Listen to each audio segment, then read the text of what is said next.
Alright, so I figured I would open up my fuel pump here. Just set the GoPro up since I had it out moving snow on the 4066. And we'll kind of go from there. So kind of like I was saying, yeah, this is a 20 gallon per minute pump. It's a little bit bigger than I need, but it is what it is. So put the knife down here. I'm sure I'll need it again, and hopefully all of the video comes out. So here's my 13 feet of 1-inch fuel hose. Not really planning on using that at the moment. Don't really need any more fuel hose. And then, let's see here.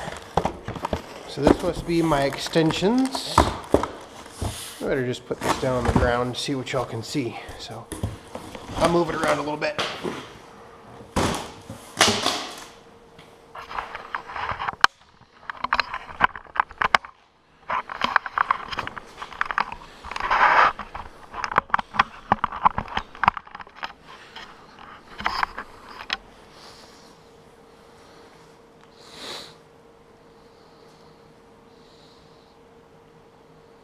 Okay, that's a little bit better.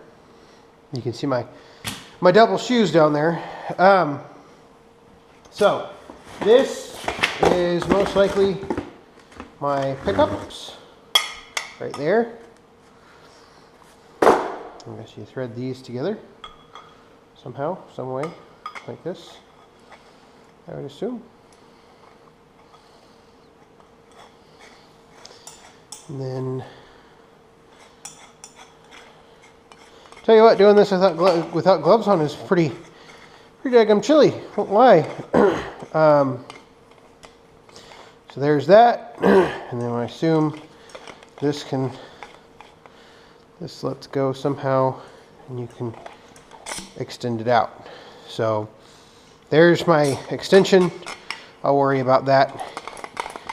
Can you tighten this up? I guess not. I'll worry about that in a little bit. All right, let's see what else is in here. Got a manual pump. Nothing too exciting there. It's not automatic or anything, but it's a manual pump. I may need to go get some bushings for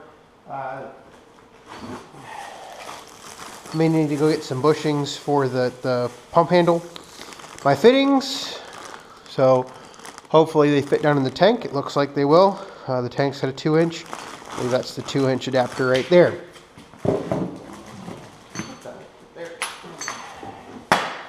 Here we have the mounting bracket for the pump handle.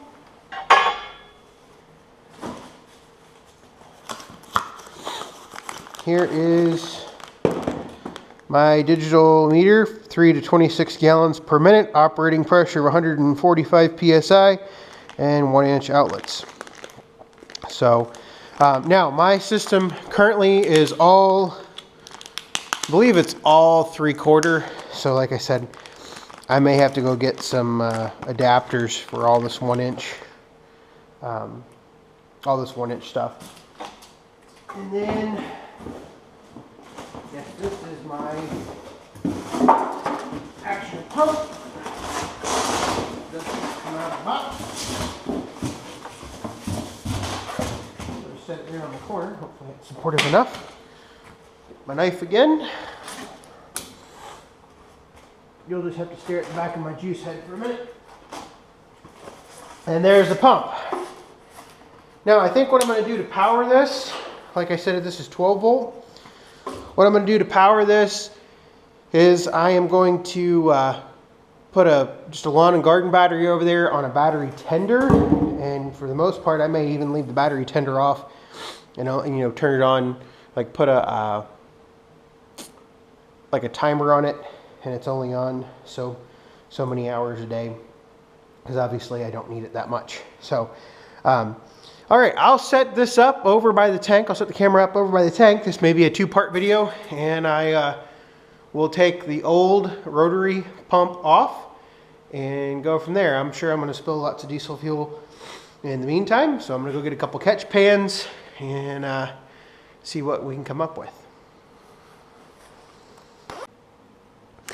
All right, so I got the old pump off of the tank, and now I am working on assembling the new pump. Now, like I said earlier, I will have to go and get some reducer bushings for my 3/4 to 1 inch stuff that I was working on.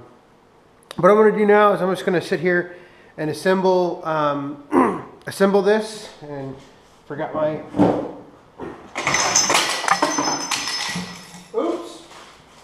forgot my Teflon tape.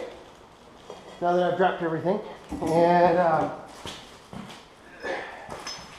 we're going to assemble all of this. So this is the fitting that actually goes on the tank itself, and what it does is to kind of, for those of you that are not sure how all this works, basically you've got to develop a little system here. So you've got this right here, this collar, this actually threads into this, and this will thread into the pump itself. Now what we have to do is we have to make sure that there's Teflon on all of this, because we don't want any leaks to occur, and they are nice enough to give an absolute huge roll of Teflon tape right there, which is actually I'm kind of excited about. So what I'm going to do is I'm going to loosely assemble everything first. So first thing I'm going to do is I'm going to thread this adapter onto the extension pipe here.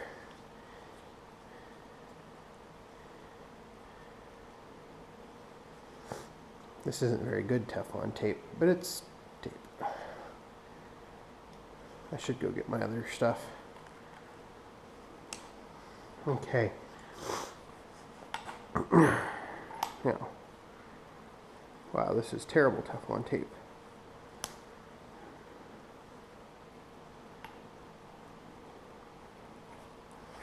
Now I'm going to tighten all this up with wrenches and everything after I get it partially assembled. Now this piece will actually need to go on beforehand, but what I'm going to do is I'm going to go ahead and put this nut over here like this, and we'll go ahead and thread this into the pump. And then off video, I'll go ahead and tighten everything down.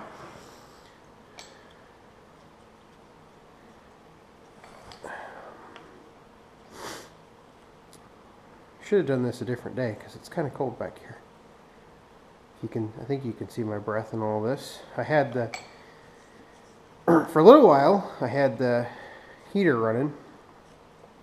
I have a kerosene heater, but while I'm working with all this fuel and everything, turn the heater off. No sense in trying to blow myself up, even though it is diesel fuel.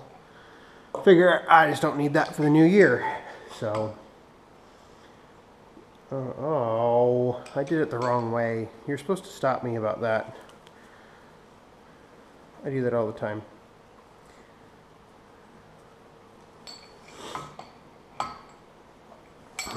I thought there was something wrong. Now if I do the wrong way again, I'm really gonna hear it. Wouldn't be the first time. So when you do it wrong the third time, that's the exciting part. And I did it wrong again. Okay, hopefully not the third time, right? Glad they gave us lots of tape. Okay. This way.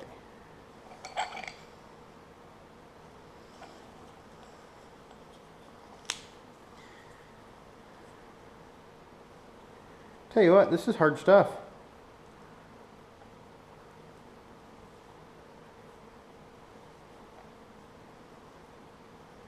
You never knew putting Teflon tape on a pipe thread would be so difficult, did you? I've always had a problem with left and right. All right, let's see if I got it wrong the third time. I don't think so. Lost my part. Oh.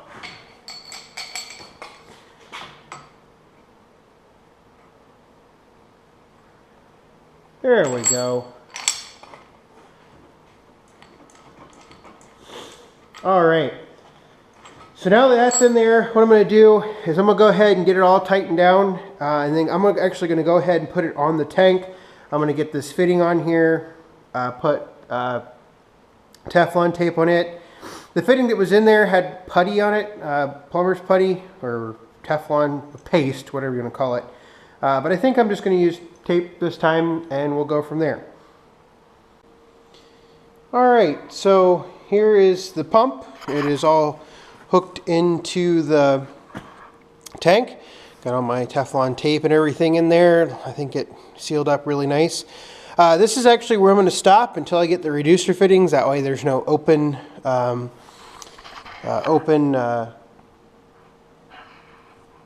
holes on the pump itself, so nothing's going to contaminate my diesel fuel, because I do have quite a bit right now. I've got about 100 gallons in this tank. This is a 300 gallon tank. I'm never going to fill it 300 gallons full. I think at the most I've ever had it, it's like 150. So what I'm going to do next is, after I get my adapters, I'm going to go ahead. This is the elbow that comes out of the 1-inch outlet right here. And what I'm going to do is I'm going to go ahead and hook up my, you can see there's the remains of my fuel filter. And then the housing somewhere around here. Don't know where it's at. Anyway, I'm going to go ahead. Oh, the housing is right in there. You already saw it. So I'm going to go ahead and hook up my fuel filter. It'll be right on the end of this elbow right here. And so it'll stick out this way. And then from there, I will probably go ahead and put the flow meter in line. The picture on the box has it right before the nozzle. I don't know if I really like that idea, but I may put the flow meter right here and just go straight up, and then put the adapter on for the filter. Although it'd be really nice to have some type of filter prior to the flow meter. So, yeah, we'll stop there. I'll lay it all out, figure out what I need for adapter bushings. The really nice thing is I will be able to not use this contraption that I have right here, that whole brass contraption. That was to shut the fuel off to keep it from draining back, so that will be kind of nice. So that's the end of part one. I will get the adapter parts over the next week or so, and we will go from there. So thank you very much for watching.